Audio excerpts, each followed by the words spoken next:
Good day and welcome to the channel. In this short video, we are going to provide a full and thorough review of the Hisense A6. This one is the A6 NV, but those last two letters are really just the submodel, which has more to do with manufacturing than it does with the specs. So if you have any A6, it'll have these specifications that we'll go through and explain why you care or don't care about them. And this one is the 65-inch, but it applies to the 75, 65, 55, 45, the whole line of them. Also, this one came from Costco, but you can buy it at Best Buy, Amazon, 100 places. And that gets to a good point. This is completely unsponsored. Hisense has given us nothing. Costco gave us nothing. So if you like the video, big thumbs up would be super appreciated. Now, one of the things we're going to explain is some of the technologies. And if you're rolling your eyes thinking, oh, we're going to go off into a big technophile thing, no, we're not going to. We'll keep it simple. But I want to correct something that I've been saying in the past based on current experience. And that is this type of TV, which has Dolby Vision, is a bigger deal than having quantum dot. Quantum dot's just the backlight. We'll explain it as we go through and provide a little more color on that, pardon the pun. Now, if you just want to know if this is a good quality product, yeah, look, it's a great product. I've got a couple of these in the older versions, but still the A6, and they're great. But there's still lots to discuss, like, is VIDAA, V-I-D-A-A, any good compared to Roku or Tizen? Pro tip, by the way, whenever you're moving a TV, make sure your fingers do not touch the screen. You don't want to apply any pressure to the screen, because if you do, you'll do what we call bruise it, which is you're damaging the cells. So pick it up from the bottom or the sides. What settings should you change from the factory defaults? So let's get into that right now and unbox this guy. These have notches so you can't put them on the wrong way.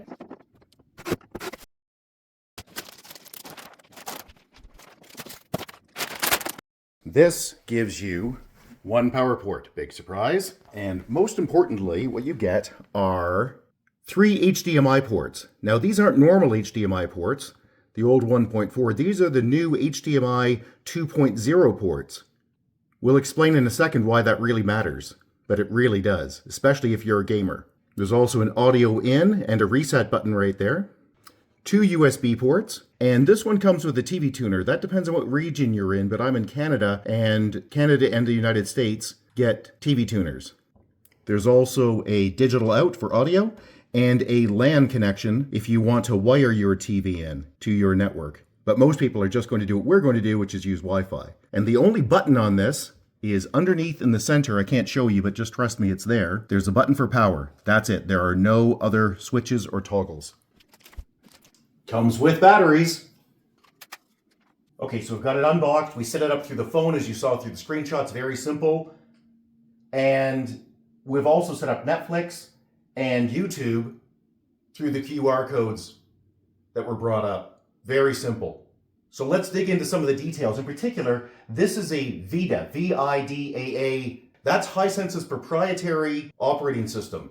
Is it better than Roku? Nope. Is it very good? Yep. Is it better than Tizen, which is Samsung's operating system? It's probably roughly equivalent. And there are a number of other proprietary operating systems out there. VIDAA is fine.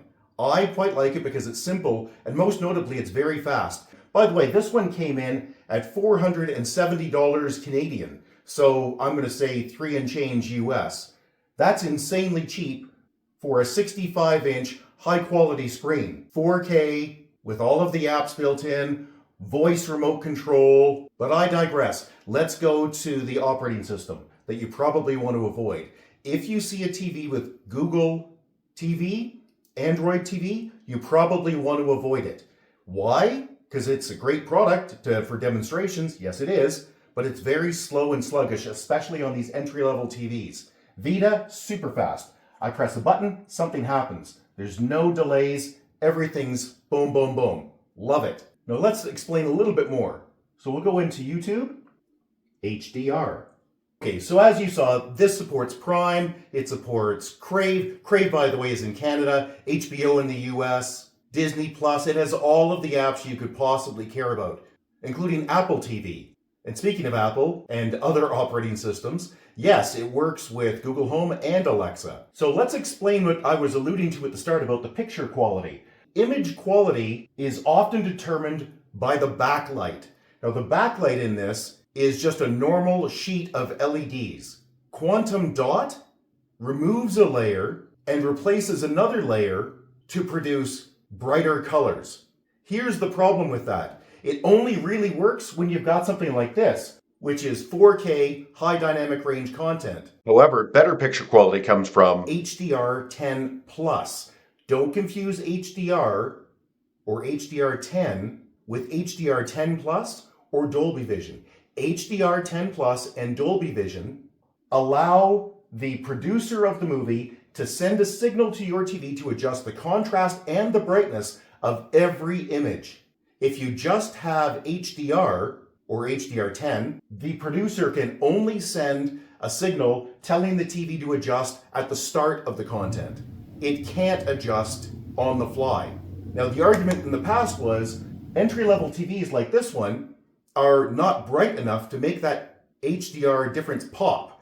And while that's technically true, after, I'm going to say, a dozen screens, a dozen TVs of experience, I'm going to say that HDR on the low-end screens makes much more of a difference than quantum dot does on low-end screens. And you can see, while this is a low-end screen, oh my God, that's a good image. That is so clear and crisp. I just love it. Brightness is measured in something called NITS.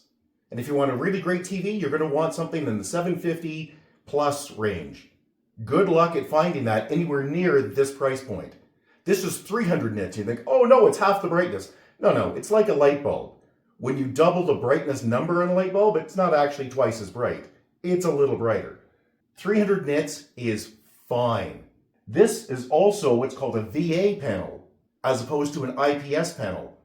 What's the benefit of that? VA panels look substantially better when you're looking at them straight on. IPS panels look better when you're looking at them on an angle. Another important spec you're going to care about is eARC. This particular monitor only has two 10-watt speakers. Now, those speakers actually produce a good quality sound.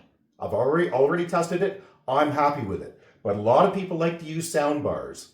And if you want to use a sound bar, you've got to plug it into the eARC port at the back to get the best quality synchronization between the voice and what you see on the screen, the mouths moving. eARC is enhanced audio return channel, and it is a big deal. Another thing this does, which is great, that a lot of low-end screens and entry-level screens don't have, is something called variable refresh rate. This refreshes at 60 frames per second, 60 times per second. But video game consoles often can't put out images that fast. Now, if you've got a new PlayStation 6, it can put it out at 120 frames per second. We'll see if it can do it at a sustained rate when it actually gets released. But if you have a PlayStation 5 or an Xbox or anything older, that console is probably going to struggle to put out a 4K image at 60 frames per second. And so what will start happening is something called tearing, where you end up with pixelated edges on things. Variable refresh rate allows the game console to tell the TV what frame rate it's actually sending. So if it's sending 46 frames per second at this particular second, the TV will drop down to that lower refresh rate, and that will avoid the tearing. It's a huge thing for gamers, and you want to have that, and this does have it. This also has a superior 4K upscaler, and you might ask, what the heck's an upscaler? Well, up until a couple of years ago, no content was 4K. It was all 1080. A 4K screen like this one has about 4,000 dots across and about 2,000 dots up and down. And on this screen, there are a total of about 8.3 million pixels, dots. Old content only has about a quarter of that. And if you're looking at really old TV content, it has a tenth of that. But you don't want it to look like crap on your awesome screen. So the upscaler is what takes the low resolution content and invents the pixels that don't exist in the original content and present them on the screen for you. And this has an AI upscaler. Now listen, everything uses the word AI these days, so don't get caught up in it. But it has a very good upscaler that is flat out superior, especially in the entry-level screens. And as far as screen quality goes, take note that companies like Roku and lesser name products don't actually manufacture much. What they do is they contract the assembly of other people's products. Hisense is the #2 seller in North America. They are massive, and they do their own engineering, their own manufacturing, and their own assembly. That gets to a good point. I bought this at Costco for a couple of reasons, but the most notable of which is they double the warranty to 2 years. So let's go through some of the settings, and we'll discuss some things you may want to change. Press the menu button, go to all settings, just use the left arrow, and let's go through them.